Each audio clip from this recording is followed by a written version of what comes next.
الله لا إله إلا هو الحي القيوم.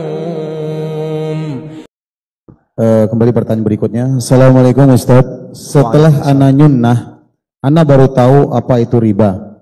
Masalahnya ana udah terlanjur melakukan riba. Rumah ana masih kredit riba, mobil pun kredit riba. Bagaimana ya Ustaz solusi terbaik buat ana? Kalau mobil mungkin bisa ana jual, tapi kalau rumah ana belum mampu Ustaz. Syukran jazakallahu khair.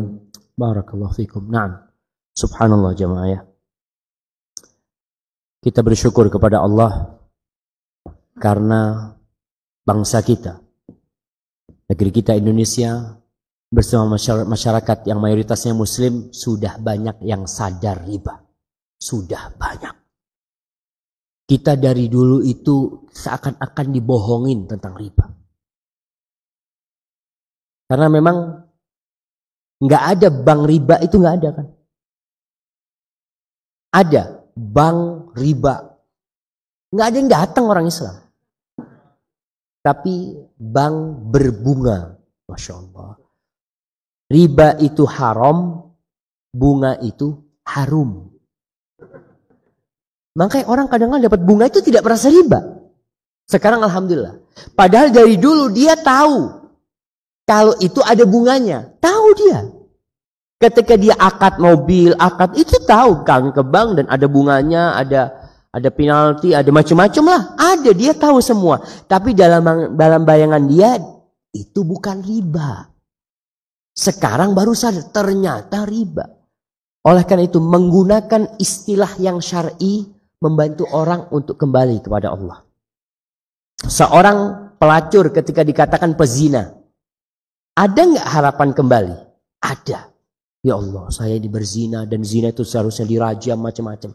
Tapi kalau dikatakan PSK, ada nggak harapan tobat? Saya ini PSK, saya menghidupi 2 anak saya. Bangga dia jadi PSK. Karena namanya sudah dirubah. Dan kita berarti menjerumuskan saudara-saudara kita ke dalam dosa secara tidak sadar.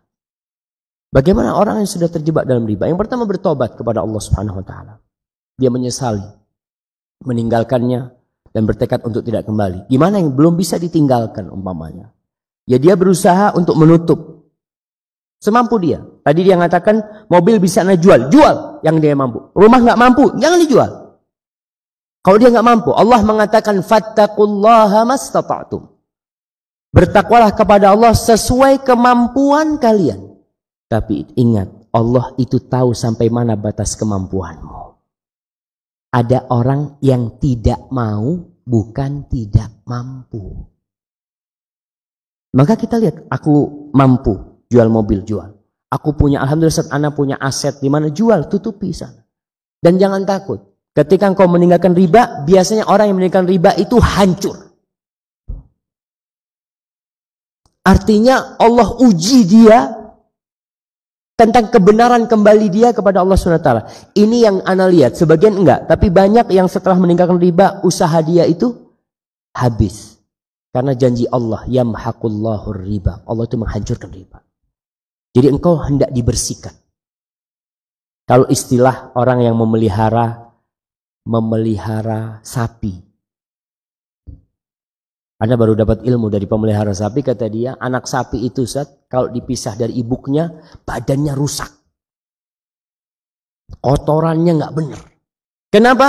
Karena dia dibersihkan untuk dipersiapkan makan rumput. Dia berpindah dari yang itu, berpindah ke yang lainnya. Begitu pula orang yang mungkin riba, dibersihkan dia dari hartanya, mungkin dari tubuhnya pula. Diperes sampai habis, Allah kasih rezeki yang halal. InsyaAllah.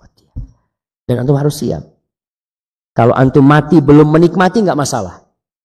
Ada orang yang mati belum menikmati tobat dia. Sebenarnya kenikmatan yang sebenarnya yang akan kau rasakan adalah ketika kau di surga. Walaupun ada orang meninggalkan riba kemudian hidupnya susah sampai mati dia susah, nggak masalah. Tapi Allah ampuni dosa-dosamu insyaallah. Hadza wallahu a'lam bissawab. Nah.